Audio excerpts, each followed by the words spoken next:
Hello all, welcome back to our channel. This is Tejaswini Reddy.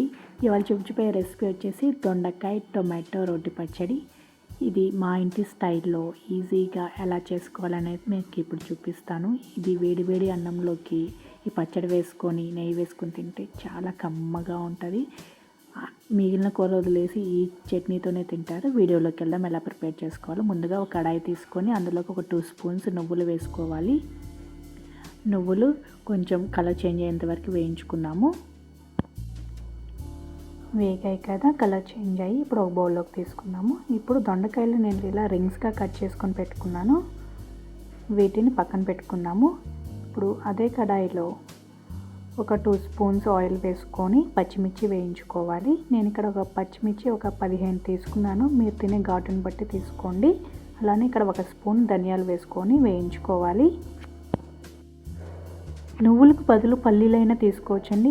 ఈ దొండకాయ టమాటా పచ్చడిలో అది ఆ కాంబినేషన్ కూడా బాగుంటుంది. అది కూడా చూపిస్తాను మీకు.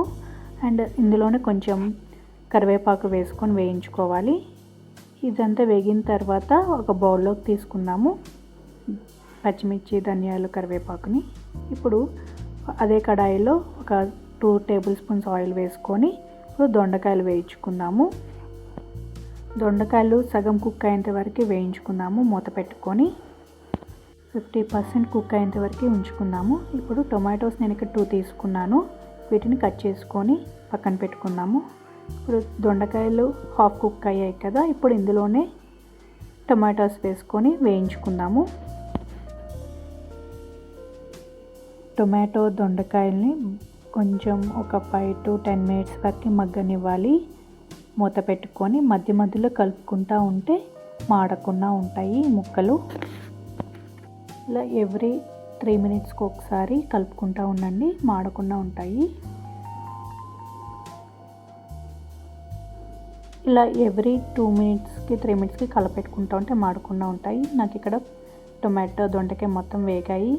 ఇప్పుడు స్టవ్ ఆఫ్ చేసుకొని చల్లారి పెట్టుకుందాము. ఇప్పుడు ఒక మిక్సీ జార్ తీసుకొని ఇందాక వేయించుకున్న నువ్వుల్ని గ్రైండ్ చేసుకుందాము పౌడర్ లాగా. ఇలా పౌడర్లా చేసుకున్న తర్వాత ఇప్పుడు 1 స్పూన్ జీలకర్ర, ఒక 5 రెమ్మలు వెల్లుల్లి వేసుకొని ఒకసారి మిక్సీ పట్టుకుందాము. నేను ఇలా నూరిన పచ్చడిలాగా చేసుకుంటున్నాను, కచ్చా పచ్చాగా. ఈ విధంగా గ్రైండ్ చేసుకున్న తర్వాత ఇప్పుడు పచ్చిమిర్చి, ధనియాలు, కరివేపాకు ఉంది కదా వేయించుకున్నాము. అందులోనే కొంచెం సాల్ట్ వేసుకొని ఒకసారి మళ్ళీ కచ్చా పచ్చాగా గ్రైండ్ చేసుకుందాము. ఈ విధంగా గ్రైండ్ చేసుకున్న తర్వాత ఒక బౌల్లోకి తీసుకుందాము. ఇప్పుడు ఇందాక మనం దొండకాయ టొమాటో వేయించుకున్నాం కదా, అవి చల్లారి ఉంటాయి. ఇప్పుడు వాటిని కూడా గ్రైండ్ చేసుకుందాము. ఇందులోనే నేను ఇప్పుడు చింతపండుకు బదులు చింతకాయ పచ్చడి యూస్ చేస్తున్నాను. చాలా బాగుంటుందండి, మీరు కూడా ట్రై చేయండి. ఇది కూడా కచ్చా పచ్చాగానే గ్రైండ్ చేసుకున్నాము. ఈ విధంగా కచ్చా పచ్చాగా గ్రైండ్ చేసుకున్న తర్వాత ఒక బౌల్లోకి తీసుకోవాలి. ఇప్పుడు అదే కడాయిలో ఒక 3 or 4 స్పూన్స్ ఆయిల్ వేసుకొని తాలింపు వేసుకుందాము. తాలింపు గింజలు ఉంటాయి కదా, ఆవాలు, మినపప్పు, శనగపప్పు, ఎండుమిర్చి, జీలకర్ర, కరివేపాకు ఇవన్నీ వేసుకొని వేయించుకోవాలి. ఇవి వేగిన తర్వాత మనం గ్రైండ్ చేసుకున్నాం పచ్చడి ఉంది కదా, అవన్నీ వేసుకొని బాగా కలుపుకుందాము. ఇది బాగా మిక్స్ అయ్యేలాగా తాలింపు మొత్తం బాగా మిక్స్ చేసుకొని ఒక బౌల్లోకి సర్వ్ చేసుకోవటమేనండి. ఇది వేడి అన్నంలోకి అండ్ టిఫిన్స్లోకి చాలా బాగుంటుంది ఈ పచ్చడి. మీరు కూడా ట్రై చేయండి. నేను ఇప్పుడు వేడి అన్నంలో తింటున్నాను.